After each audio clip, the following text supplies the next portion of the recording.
మోక్షమార్గం ప్రేక్షకులందరికీ నమస్తే అండి.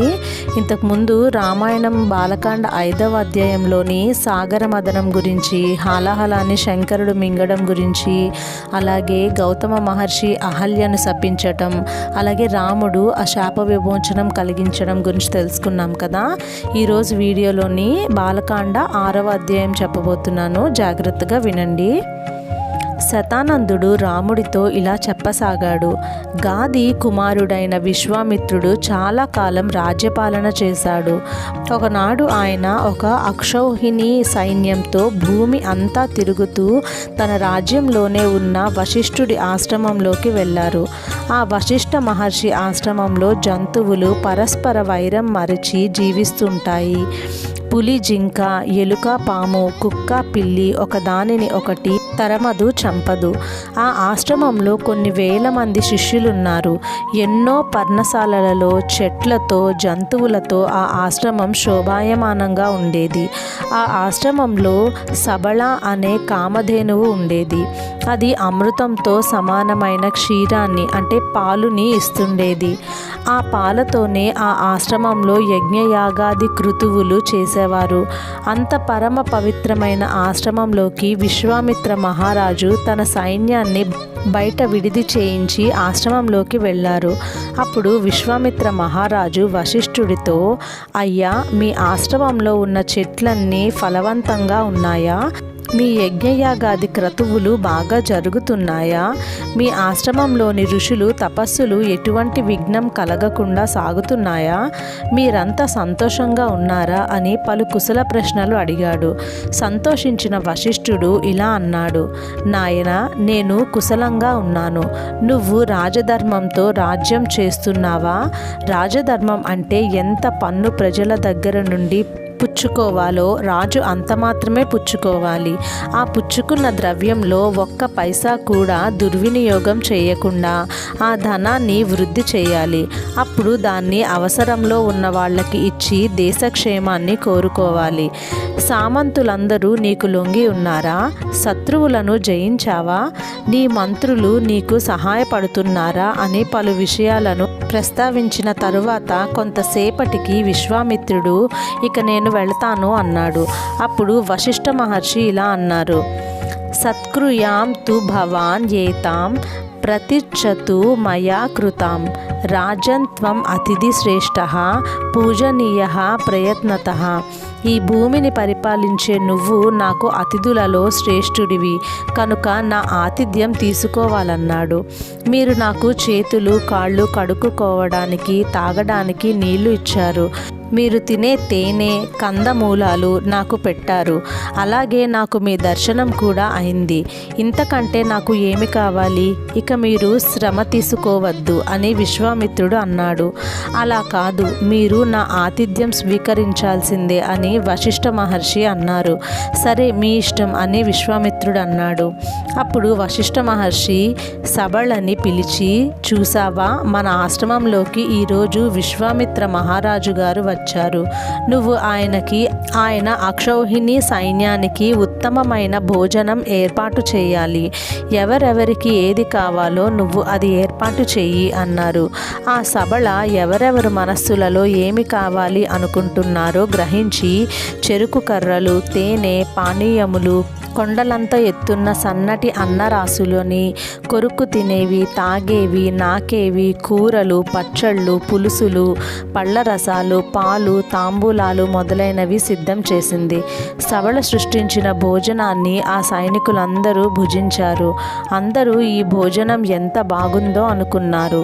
మళ్ళీ మన జీవితంలో ఇలాంటి రుచికరమైన భోజనం ఎప్పుడు చేస్తామో అని ఆవురావురమని తిన్నారు.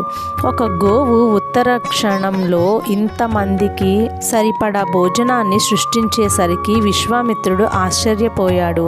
ఆయనకి మెల్లగా ఆ సబళ మీద వ్యామోహం పెరిగింది. ఆ సబళని తన సొంతం చేసుకోవాలనిపించింది. అప్పుడు ఆయన ఆ వశిష్ఠ మహర్షితో, గవాం శత సహస్రేణ దీయతాం సబలా మమ నేను మీకు 1,00,000 ఆవుల్ని ఇస్తాను, మీరు నాకు సబలని ఇవ్వండి అన్నాడు. అయితే ఈ విశ్వామిత్రుడు నాకు లంచం ఇవ్వాలని చూస్తున్నాడు అని వశిష్ఠ మహర్షి గ్రహించారు. వశిష్ఠుడు నవ్వి, నేను నీకు సబలని ఇవ్వలేను అన్నారు. విశ్వామిత్రుడికి మెల్లగా క్రోధం పెరిగి ఇలా అన్నారు, రాజ్యంలో ఎక్కడన్నా రత్నాలు ఉంటే అవి రాజుకే చెందుతాయి. రాజు దగ్గర విలువైనవి ఉండాలి. చాలా విలువైనది రత్నమైతే ఇంత విలువైన సబల కూడా రత్నమే. నా సొత్తు అయిన ఆ రత్నాన్ని నువ్వు ఉంచుకున్నావు, అందుకే ఇప్పుడు నేను ఆ రత్నాన్ని తీసుకెళ్తున్నాను అని అన్నాడు. నాయన విశ్వామిత్ర, ఈ ఆవు ఒక రత్నం, దీనిని విలువగా దాచుకోవాలి అనుకుంటున్నావు. కానీ ఈ ఆవు మా ఆశ్రమంలో దేవతారాధనకి, పితృదేవతారాధనకి పాలు ఇస్తుంది. నా ప్రాణయాత్ర దీనితో జరుగుతుంది. ఈ ఆశ్రమంలో యజ్ఞాలు, విద్యాభ్యాసం సమస్తము ఈ సబల మీద ఆధారపడి ఉంది. కాబట్టి నేను ఈ ధేనువుని నీకు ఇవ్వలేను అని వశిష్ఠ మహర్షి అన్నారు. అప్పుడు విశ్వామిత్రుడు, నేను నీకు మెడలో బంగారు తాడులున్న 14,000 ఏనుగులని ఇస్తాను, 800 బంగారు రథాలని ఇస్తాను. ఆ ఒక్క రథానికి స్వర్ణాభరణములతో అలంకరింపబడ్డ 4 గుర్రాలు ఉన్నాయి. అలాగే గొప్ప గొప్ప జాతులకి చెందిన 11,000 గుర్రాలు ఇస్తాను. 1,00,00,000 గోవుల్ని ఇస్తాను. బంగారము వెండి ఎంత కావాలో నువ్వే అడుగు, నేను ఇస్తాను అని అన్నాడు. ఇవన్నీ విన్న వశిష్ఠ మహర్షి, నేను ఇంకా ఏమి మాట్లాడను అన్నారు. ఆగ్రహించిన విశ్వామిత్రుడు, ఈయన ఇవ్వడమేంటి, నేను పుచ్చుకోవడమేంటి, అడిగిన కొద్దీ బెట్టు చేస్తున్నాడు. ఈ రత్నం నాకు చెందినది అని ఆ సబల మెడలో తాడు కట్టి సైనికులకిచ్చి తీసుకెళ్ళమన్నాడు. వాళ్ళు దాన్ని ఈడ్చుకెళ్తుంటే ఆ సబల ఏడ్చింది. ఇంత జరుగుతున్న వశిష్ఠుడు మాత్రం అలానే నిశ్శబ్దంగా ఉన్నారు. అప్పుడు ఆ సబల, ఇంతకీ నన్ను వశిష్ఠుడు వదిలేశాడా, లేకపోతే విశ్వామిత్రుడు తీసుకెళ్తున్నాడా? వశిష్ఠుడు నన్ను ఇవ్వను అంటే విశ్వామిత్రుడు నన్ను తీసుకెళ్ళగలడా? వశిష్ఠుడు నన్ను వదిలేశాడంటే నేను ఏదో పాపం కానీ పొరపాటు కానీ చేసి ఉండాలి. ఒకవేళ నేను ఏదన్నా పాపం చేసి ఉంటే వశిష్ఠుడికి క్షమార్పణ చేస్తాను. ఆయన బ్రహ్మర్షి కనుక నన్ను తప్పకుండా క్షమిస్తారు అని తాడు విడిపించుకొని వశిష్ఠుడి దగ్గరికి పరుగు తీసి వెళ్ళింది.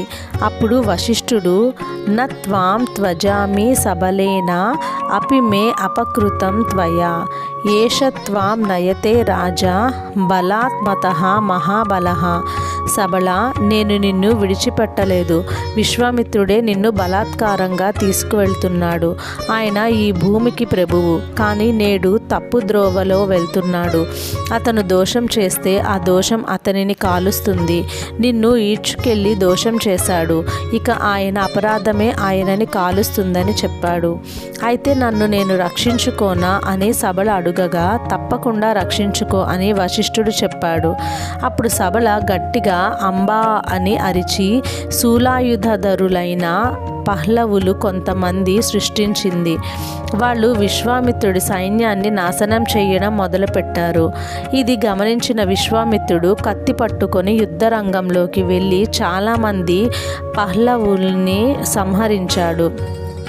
ఆ సబల పహ్లవులతో పాటు యవనులని సృష్టించింది. వాళ్ళందరూ కలిసి విశ్వామిత్రుడి సైన్యాన్ని తుడిచేయడం ప్రారంభించారు. అప్పుడు ఆ సబల వశిష్ఠుడితో, చూసారా, ఆయన నాకు ఎదురు తిరిగాడు, ఇప్పుడు ఓటమి అంచులలో ఉన్నాడు అని అన్నది. అయితే నువ్వు ఇక ఏదేచ్ఛగా సైన్యాన్ని సృష్టించు అని వశిష్ఠుడు అన్నాడు. అప్పుడు సబల సూర్యుడి ప్రకాశంతో సమానమైన కాంభోజ వంశీయులని, తన పొదుగు నుంచి కొన్ని వేల పహ్లవులని, యోని నుంచి యవనులని, గోమయం పడే స్థానం నుంచి సకులు, రోమకుపాల నుండి హారితులు మరియు కిరాతకులని సృష్టించింది. వీరందరూ కలిసి ఆ విశ్వామిత్రుడి సైన్యాన్ని సమూలంగా తుడిచిపెట్టారు. రథం నుండి కిందకి దిగి తన సైన్యాన్ని చూసిన విశ్వామిత్రుడు నిస్తేజుడయ్యాడు. ఇది కదా సబల గొప్పతనం అనుకొని తన 100 కుమారుల వైపు చూశాడు.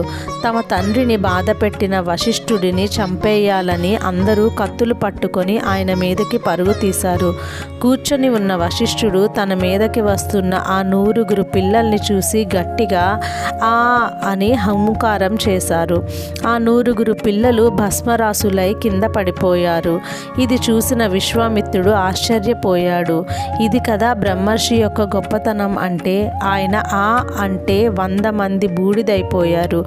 ఆ ఆవు తలుచుకుంటే గొప్ప సైన్యాన్ని, అమోఘమైన భోజనాన్ని సృష్టించింది. రాచరికం కన్నా తపశ్శక్తి చాలా గొప్పది. ఈ వశిష్ఠుడిని నాశనం చేయాలంటే నాకున్న శక్తి సరిపోదు.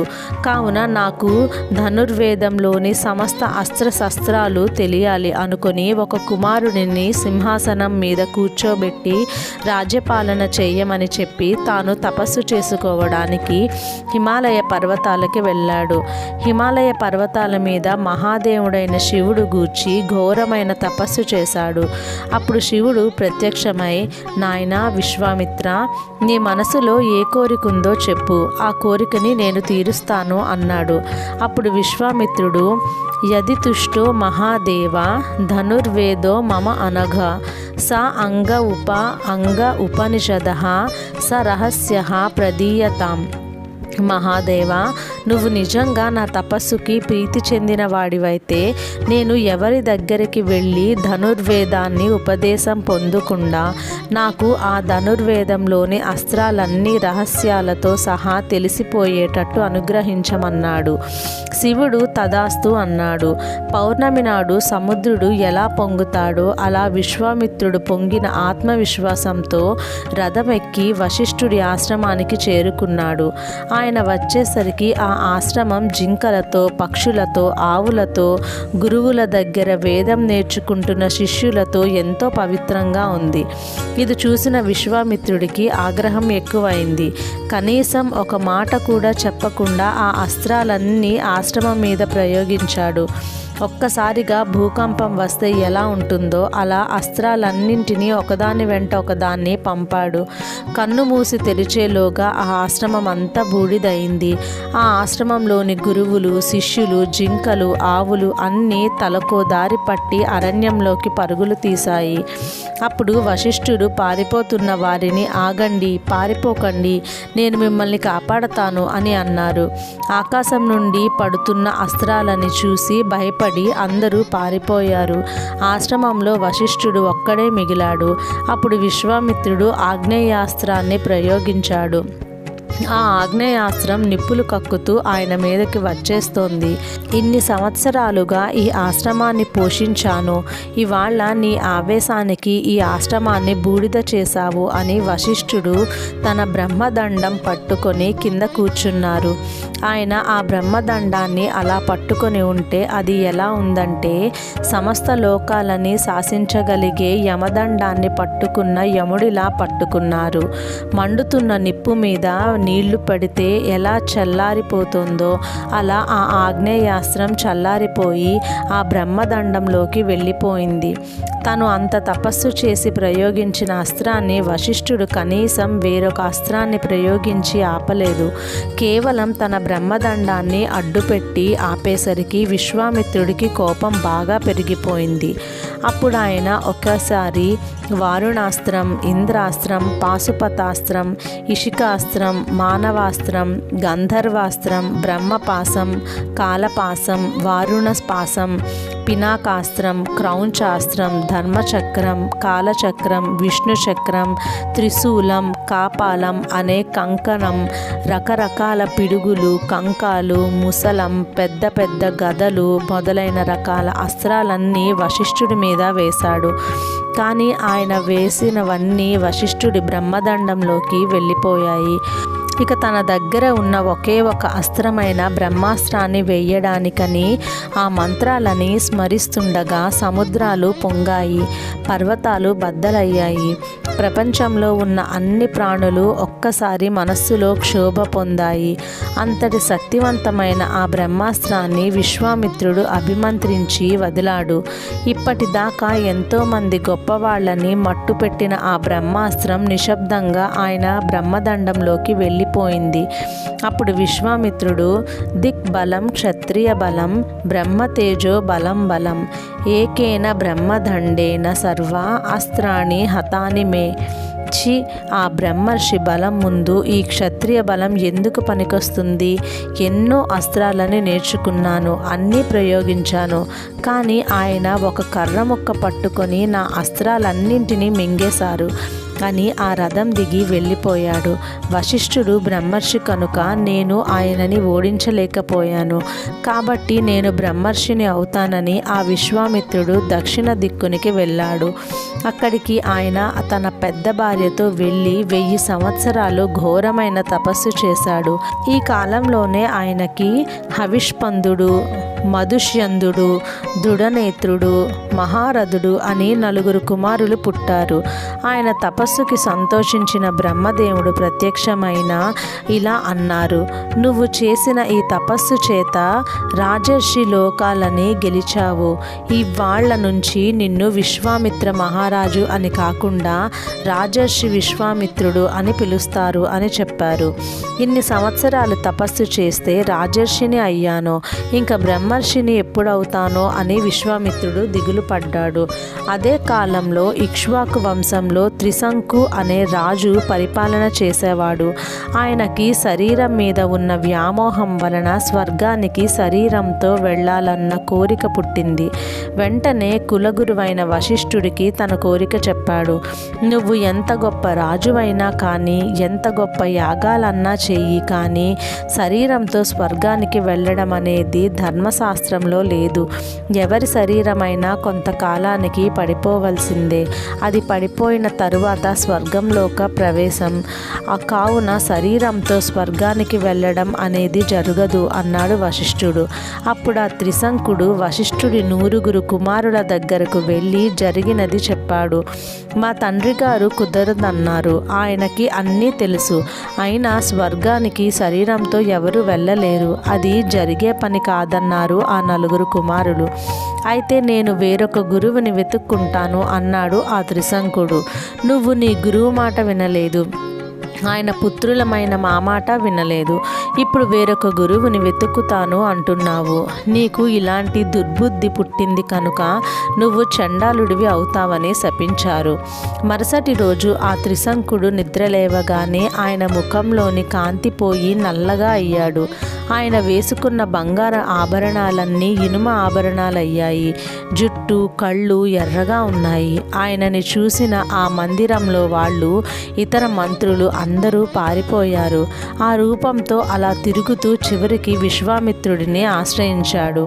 వశిష్ఠుడిని ఎలాగో అస్త్రాలతో ఓడించలేకపోయాను, వశిష్ఠుడు చెయ్యలేనన్నది విశ్వామిత్రుడు చేశాడు అని లోకం అనుకోవాలని కనుక ఆ త్రిశంకుడి కోరిన కోరిక తీరుస్తాను అని అన్నాడు విశ్వామిత్రుడు. అప్పుడు ఆయన తన శిష్యులని, కొడుకుల్ని పిలిచి, మీరు ఈ బ్రహ్మాండం అంతా తిరగండి, వశిష్ఠుడు చెయ్యలేని యాగం విశ్వామిత్రుడు చేస్తున్నాడు, త్రిశంకుడిని సశరీరంగా స్వర్గానికి పంపిస్తున్నాడు అని చెప్పి బ్రాహ్మణులని, ఋషుల్ని తీసుకురండి. ఎవరన్నా ఆ యాగం చెయ్యలేరు, మేము రాము అంటే వాళ్ళ వివరాలు తీసుకోండని చెప్పాడు. విశ్వామిత్రుడికి భయపడి అందరూ వచ్చారు. తరువాత ఆయన కొడుకులు వచ్చి వశిష్ఠ మహర్షి కొడుకులు ఈ యాగానికి రమ్మన్నారు. అలాగే మహోదయుడైన బ్రాహ్మణుడు కూడా రానన్నాడు. కానీ ఆయన ఒక మాట అన్నాడు. అదేంటంటే, యాగం చేస్తున్నవాడు ఒక క్షత్రియుడు, యాగం చేయిస్తున్నవాడు ఒక చండాలుడు. ఇలాంటప్పుడు దేవతలు హవిస్సులని ఎలా తీసుకుంటారు? అసలు సుశరీరంగా స్వర్గానికి పంపించవచ్చని వేదంలో ఎక్కడా లేదు, అందుకని రానన్నాడు అని చెప్పారు. విశ్వామిత్రుడికి ఎక్కడ లేని కోపం వచ్చి వశిష్ఠ మహర్షి కొడుకులని, మహోదయుడిని, మీరు భస్మరాసులై పడిపోయి నరకానికి వెళతారు. ఆ తరువాత 700 జన్మల పాటు శవమాంసం తిని బతుకుతారు. ఆ తరువాత ముష్టికులన్న పేరుతో పుట్టి కొన్ని జన్మల పాటు కుక్క మాంసం తిని బతుకుతారు.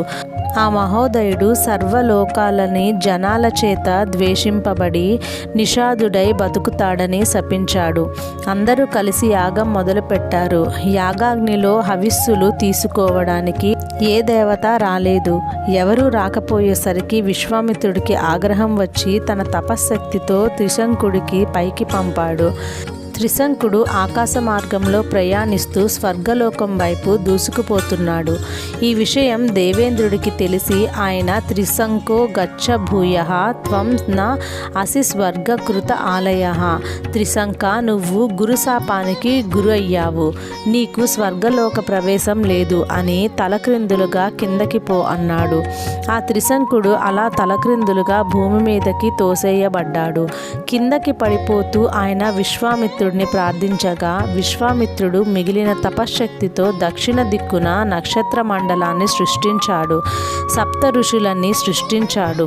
కానీ దేవతలు అప్పటికి కూడా రాకపోయేసరికి దేవతలని కూడా సృష్టిద్దామని అనుకుండగా దేవతలందరూ వచ్చారు.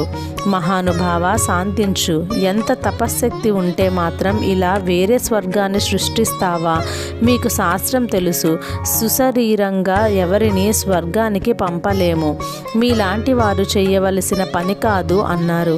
మీరు మీ తపశ్శక్తిని ధారపోసి సృష్టించిన ఆ నక్షత్ర మండలం జ్యోతిష్య చక్రానికి అవతల ఉంటుంది, అందులో ఈ త్రిశంకుడు తిరగబడి ఉంటాడు అని వరం ఇచ్చారు దేవతలు.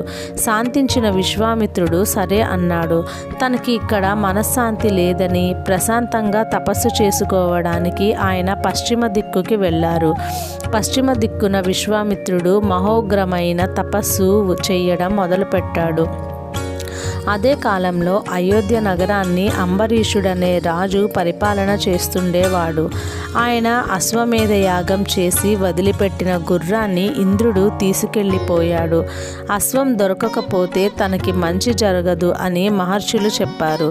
కానీ అశ్వానికి బదులుగా ఒక మనుష్యుడిని తీసుకువస్తే యాగాన్ని పూర్తి చేయవచ్చు అన్నారు.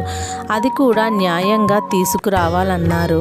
ఒక మనిషిని తీసుకురావడం కోసం అంబరీషుడు బయలుదేరగా ఒకచోట భృగుతుంగమనే ఒక పర్వత శిఖరం మీద రుచికుడనే ఒక ఋషి భార్య పిల్లలతో కూర్చొని ఉన్నాడు. అప్పుడు ఆ అంబరీషుడు వాళ్ళ దగ్గరికి వెళ్ళి తన యాగాశ్వం అపహరణకి గురైంది అని, నాకు ఒక యాగ పశువు కావాలి, మీకు ఉన్న పిల్లలలో ఒకడిని ఇచ్చి నన్ను అనుగ్రహించండి అన్నాడు. అప్పుడు ఆ రుచికుడు ఇలా అన్నాడు, పెద్ద కొడుకు ధర్మ సంతానం, అంటే పూర్వజన్మలలో చేసుకున్న పుణ్య ఫలితాన్ని పెద్ద కొడుకుగా ఇస్తారు, కావున నేను వాడిని ఇవ్వలేను. శాస్త్రం ప్రకారం చిట్ట చివర వాడిని ఇస్తే ఐశ్వర్యం పోతుందన్నారు. అప్పుడు ఆ మధ్య కొడుకైన సునహసేవుడు అంబరీషుడితో వస్తానన్నాడు. రాజు బతికుంటే రాజ్యం బాగుంటుంది, రాజు బతకాలంటే యాగం పూర్తవ్వాలి. యాగం పూర్తి చేయడానికి తన కొడుకుని పంపాడు ఆ రుచికుడు. అంబరీషుడు ఆయనకి 1,00,000 గోవుల్ని దానంగా ఇచ్చాడు. సునహసేపుడిని తీసుకువెళుతున్న అంబరీషుడు కొంత దూరం ప్రయాణించాక విశ్రాంతి తీసుకుందామని ఒక చోట ఆగాడు. అప్పుడు అక్కడికి దగ్గరలో ఉన్న విశ్వామిత్రుడి ఆశ్రమాన్ని సునహసేపుడు చూశాడు. వెంటనే ఆశ్రమంలోకి వెళ్ళి విశ్వామిత్రుడి కాళ్ల మీద పడి ఇలా అన్నాడు, నేను నీ అక్కయ్య కొడుకుని, మీరు నాకు మేనమామవుతారు. పెద్దవాడిని నాన్నగారు ఇవ్వనన్నారు, ఆఖరి వాడిని మా అమ్మ ఇవ్వనన్నది. మధ్యలో పుట్టినందుకు నన్ను యజ్ఞ పశువుగా ఇచ్చేశారు. నాకు దీర్ఘకాలం బ్రతికి తపస్సు చేసి స్వర్గలోకం పొందాలని ఉంది, కాబట్టి మీరు నన్ను రక్షించాలి అని అన్నాడు. అప్పుడు విశ్వామిత్రుడు సరే అని తన కొడుకులని పిలిచి, తండ్రి మాట విని పాటించేవాడు కదా కొడుకంటే, మీలో ఎవరన్నా ఈ సునహసేపుడి స్థానంలో యాగ పశువుగా వెళ్ళండి అన్నారు. కథం ఆత్మసుతాన్ హిత్వా త్రాయసే అన్యసుతం విభో ఆకర్యాం ఇవ పశ్యమః స్వమాంసం ఇవ భోజనే. నీ కొడుకుని నువ్వు యాగ పశువుగా పంపిస్తావా? ఇంకొకడి కొడుకుని రక్షిస్తావా? మీరు చెప్పిన ధర్మం కుక్క మాంసం తిన్నట్టు ఉంది అని విశ్వామిత్రుడు కొడుకులు అన్నారు.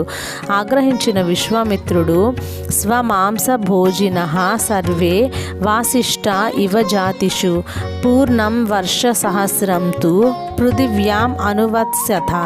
మీరు కూడా వశిష్ఠుడి కుమారుల జాతిలో పుట్టి 1000 సంవత్సరాలు వాళ్లలాగా కుక్క మాంసం తింటూ బతకండని శపించాడు. అప్పుడు ఆయన సునహసేపుడితో, నువ్వు బెంగ పెట్టుకోమాకు, నిన్ను తీసుకెళ్ళి యూప స్తంభానికి కడతాను. ఇప్పుడు నేను నీకు 2 మంత్రాలను చెప్తాను. నన్ను అలా యూప స్తంభానికి కట్టినప్పుడు నువ్వు ఆ 2 మంత్రాలని జపించు. అలా జపించడం వల్ల ఇంద్రుడు సంతోషించి నిన్ను బలి ఇవ్వక ముందే వచ్చి నేను ఈ యాగానికి ప్రీతి చెందాను అని యాగ ఫలితం ఇస్తాడని చెప్పి ఆ 2 మంత్రాలని ఉపదేశం చేసి పంపించాడు. తర్వాత సునహసేపుడిని యూప స్తంభానికి కట్టారు. అప్పుడు ఆయన విశ్వామిత్రుడు చెప్పిన మంత్రాలని జపించగా ఇంద్రుడు ప్రత్యక్షమయ్యి, నేను ఈ యాగానికి సంతోషించాను. మీరు యాగ పశువుని బలి ఇవ్వకుండానే మీకు 1,000,000 రెట్ల ఫలితాన్ని ఇస్తున్నాను అన్నారు. అందరూ సంతోషించారు. కోపంలో తన కొడుకులను శపించానని విశ్వామిత్రుడు బాధపడ్డాడు. ఈసారి ఎవరితో మాట్లాడకుండా తపస్సు చేస్తానని మళ్ళీ 1000 సంవత్సరాలు తపస్సు చేయడం ప్రారంభించాడు. అలా కొంతకాలం అయ్యాక విశ్వామిత్రుడు స్నానం చేద్దామని పుష్కర క్షేత్రానికి వెళ్ళగా మేనక కూడా అక్కడే స్నానం చేస్తూ కనిపించింది. మేఘాల మధ్య మెరుపు వస్తే ఎలా ఉంటుందో మేనక కూడా అలా ఉంది. ఆ మేనక సౌందర్యాన్ని చూసిన విశ్వామిత్రుడు ముగ్ధుడైనాడు. మేనక, నేను నీ యందు కందర్ప వసుడనయ్యాను అంటే మన్మథ ఆవేశం కలిగింది అని. అందుకని నువ్వు నా ఆశ్రమానికి వచ్చి నా కోరిక తీర్చు అన్నాడు. మేనక సరే అనింది. అలా మేనకతో క్రీడిస్తూ 10 ఏళ్ళు గడిచిపోయాయి. సర్వం సురాణం కర్మ ఏతత్ తపో అపహరణం మహత్ అహోరాత్ర అపదేశేన గత సంవత్సర దశ. 10 సంవత్సరాల తరువాత విశ్వామిత్రుడికి అసలు తను ఎందుకు రాజ్యాన్ని విడిచిపెట్టి వచ్చాడో గుర్తొచ్చింది. ఈ మేనకతో ఏదో ఒక రోజు లేకపోతే 2 రోజులు అనుకున్నాను, కానీ ఇలా 10 సంవత్సరాలు గడిచిపోతాయి అనుకోలేదు. నా మనస్సుని దేవతలు వక్రీకరించడానికి ఈ మేనకని పంపారు అనుకుని కోపంగా మేనక వైపు చూశాడు. కానీ ఇంతలోనే శాంతించి ఇందులో నీ తప్పేముంది అని మేనకని వెళ్ళిపోమన్నాడు. ఈసారి ఇంకా జాగ్రత్తగా తపస్సు చేయాలని ఉత్తర దిక్కుకి వెళ్ళి తపస్సు చేయడం ప్రారంభించాడు. ఉత్తర దిక్కున కౌశిక నది పక్కన కూర్చుని ఘోరాతి ఘోరమైన తపస్సు 1000 సంవత్సరాలు చేశాడు. 1000 సంవత్సరాలు తపస్సు చేశాక దేవతలతో కలిసి బ్రహ్మగారు ప్రత్యక్షమై, నేను నీ తపస్సుకి చాలా ఆనందించాను. ఇక నుంచి అందరూ నిన్ను మహర్షి అని పిలుస్తారు అని అన్నారు. ఈ మాట విన్న విశ్వామిత్రుడికి బాధ కానీ సంతోషం కానీ కలగలేదు. ఇన్ని వేల సంవత్సరాల తపస్సు చేస్తే ఇప్పటికి మహర్షిని అయ్యాను, ఇక బ్రహ్మర్షిని ఎప్పుడు అవుతానో అనుకుని బ్రహ్మగారిని, నేను నా ఇంద్రియాలను గెలిచాను అన్నాడు. అప్పుడు బ్రహ్మదేవుడు, ఇప్పటికైతే నువ్వు ఇంకా నీ ఇంద్రియాలను గెలవలేదు, ఇంద్రియాలని గెలవడం అంత తేలిక కాదు అన్నాడు. మెల్లగా విశ్వామిత్రుడి పగ వశిష్ఠుడి మీద నుంచి తన ఇంద్రియాల మీద వెళ్ళింది. తను అనవసరంగా వశిష్ఠుడి మీద క్రోధాన్ని పెంచుకోవడానికి, మేనకతో కామానికి లొంగటానికి తన ఇంద్రియాలే కారణమని గ్రహించాడు. మళ్ళీ ఘోరమైన తపస్సు చేయడం ప్రారంభించాడు.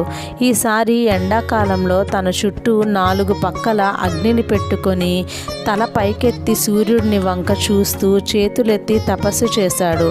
వానాకాలంలో నడుము దాకా నీళ్లలో ఉండి తపస్సు చేశాడు. విశ్వామిత్రుడు చేస్తున్న ఈ తపస్సుని చూసి దేవేంద్రుడు ఆయనని పరీక్షించాలని రంభని పంపాడు. రంభ భయపడి వెళ్ళనంటే నానా రకాలుగా నచ్చచెప్పి పంపించాడు.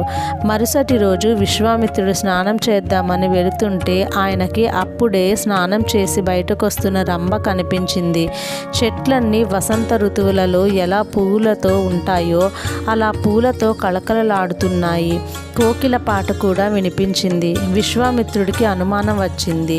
ఇది వసంత ఋతువు కాకపోయినప్పటికీ చెట్లన్నీ పూలతో ఉన్నాయి, కోకిల పాట పాడుతోంది. అయితే ఇదంతా ఇంద్రుడు నా తపోభగ్నానికి చేస్తున్న ప్రయత్నం అని గ్రహించి కోపంతో ఇలా అన్నాడు, యత్ మాం లోభయసే రంభే కామక్రోధ జయ ఏషిణం దశవర్ష సహస్రాణి శైలిస్తాస్యసి దుర్భగే. నన్ను ప్రలోభ పెడదామని వచ్చిన ఓ రంభ, నువ్వు 10,000 సంవత్సరాలు రాయివై పడుండు అని శపించాడు. తరువాత కొంతసేపటికి శాంతించి, అసలు రంభ చేసిన తప్పేముంది, నేను మళ్ళీ క్రోధానికి లోనయ్యాను, ఇంద్రుడు పంపిస్తే ఆమె వచ్చింది అనుకుని రంభ అడుగకుండానే ఒకనాడు ఒక బ్రాహ్మణుడు నీకు శాప విమోచనం కలిగిస్తాడు అని అన్నాడు. విశ్వామిత్రుడు తన ఆశ్రమానికి వెళ్ళి ఆలోచించాడు. నా శత్రువులు ఎక్కడో లేరు, నాలోనే ఉన్నారు. ఈ కోపం, కామము నాకు కలగడానికి నా మనస్సు కారణం. ఆ మనస్సు నా ఊపిరి మీద ఆధారపడి ఉంది. అందుకని ఊపిరిని తీసి బయటకి వదలను. కుంభకం యోగలో ఒక ప్రక్రియ చేస్తాను. అలాగే ఈ శరీరానికి అప్పుడప్పుడు కోరికలు కలగడానికి కారణం నా శరీరానికి కొంచెం దృఢత్వం ఉండడం వలన. కనుక కుంభకం చేస్తే నా శరీరం ఒక పుల్లలా అవుతుంది అని తూర్పు దిక్కుకి వెళ్ళి బ్రహ్మాండమైన తపస్సు మొదలుపెట్టాడు. అలా 1000 సంవత్సరాలు కుంభకంలో ఉండి తపస్సు చేసేసరికి ఆయన శరీరం ఒక పుల్లంత సన్నగా అయింది. తన శరీరాన్ని నిలబెట్టుకోవడానికి కొంత కబళాన్ని తిందామని అనుకుండగా ఇంద్రుడు ఒక బ్రాహ్మణ రూపంలో వచ్చి, అయ్యా, నాకు బాగా ఆకలిగా ఉంది, మీ దగ్గరున్నది నాకు కొంచెం పెడతారా అన్నాడు. వచ్చినవాడు ఇంద్రుడని విశ్వామిత్రుడికి అర్థమైంది. కానీ ఈసారి ఆయన ఇంద్రియాలకి లొంగలేదు. ఇంద్రుడు తింటే ఏంటి, నేను తింటే ఏంటి అనుకొని ఇంద్రుడికి ఆ కబళాన్ని ఇచ్చి మళ్ళీ కుంభకంలోకి వెళ్ళి తపస్సు చేయడం ప్రారంభించాడు. అలా విశ్వామిత్రుడు తపస్సు చేస్తుండగా ఆయన బ్రహ్మస్థానం నుంచి ఆయన తపశ్శక్తి పొగగా బయలుదేరింది. ఆయన తపోధూమం సమస్త లోకాలని కప్పేసింది. సముద్రాలు కదలడం ఆగిపోయాయి. సమస్త ప్రాణులు క్షోభించాయి. ఇక ఈ స్థితిలో విశ్వామిత్రుడిని ఎవరూ కదపలేరు. ఆయనకి శత్రువు లేడు, మిత్రుడు లేడు. ఆయనకి అంతటా ఆ పరబ్రహ్మమే కనిపిస్తుంది. అప్పుడు దేవతలతో కలిసి బ్రహ్మగారు వచ్చి, బ్రహ్మర్షే స్వాగతం తే అస్తు తపసా స్మను తోషితాః బ్రాహ్మణ్యం తపసా ఉగ్రేణ ప్రప్తావాన్ అసి కౌశిక. ఓ కౌశిక, నీ తపస్సుకి సంతోషించాను. నువ్వు బ్రహ్మర్షి అయ్యావు. దేవతలందరితో కలిసి నేను నిన్ను బ్రహ్మర్షి అని పిలుస్తాను అని నీకున్న సమస్త కోరికలు తీరుతాయి. నువ్వు దీర్ఘాయుష్మంతుడవై జీవిస్తావు అన్నారు. అప్పుడు విశ్వామిత్రుడు బ్రహ్మగారితో, నేను బ్రహ్మర్షిని అయిన మాట నిజమైతే నాకు ఓంకారము, వషట్కారము వాటంతటా అవి భాషించాలి అన్నాడు. ఓంకారము, వషట్కారము భాషిస్తే తాను ఒకరికి వేదం చెప్పడానికి అర్హత పొందుతాడు. అలాగే తాను కూర్చొని యజ్ఞం చేయించడానికి అర్హత పొందుతాడు. ఎందుకంటే విశ్వామిత్రుడు పుట్టుక చేత క్షత్రియుడు కనుక. అలాగే ఎవరి మీద కోపంతో నేను బ్రహ్మర్షిని అవ్వాలన్న పట్టుదలతో ఇన్ని సంవత్సరాలు తపస్సు చేశానో ఆ వశిష్ఠుడితో బ్రహ్మర్షి అని పిలిపించుకోవాలని ఉందన్నాడు. బ్రహ్మగారు సరే అన్నారు. అప్పుడు దేవతలు వశిష్ఠుడిని తీసుకురాగా ఆయన విశ్వామిత్రుడిని చూసి బ్రహ్మర్షి విశ్వామిత్ర అని పిలిచారు. అప్పుడు విశ్వామిత్రుడు ఆ వశిష్ఠుడిని కాళ్ళు కడిగి పూజ చేశాడు. ఏ వశిష్ఠుడి మీద కోపంతో ప్రారంభించాడో ఆ వశిష్ఠుడు కాళ్ళు కడగడంతో విశ్వామిత్రుడు బ్రహ్మర్షి అయ్యాడు అని శతానందుడు రాముడితో చెప్పాడు.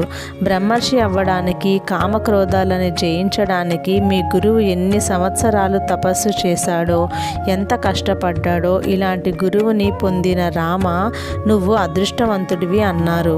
విశ్వామిత్రుడి కథ విన్న రాముడు పొంగిపోయాడు. అక్కడున్న వాళ్ళంతా విశ్వామిత్రుడికి ప్రణిపాతం చేశారు. ఇదండి 6వ అధ్యాయం. వింటుంటే ఎంతో హాయిగా అనిపిస్తుంది కదా. మీరు ఖచ్చితంగా మీ పిల్లలకి రామాయణం నేర్పించండి. అలాగే మీ ఇంట్లో ఎవరైనా పెద్దవాళ్ళు రామాయణం పారాయణం చేసేవాళ్ళు ఉంటే వాళ్ళకి స్టోరీస్ని వినిపించండి.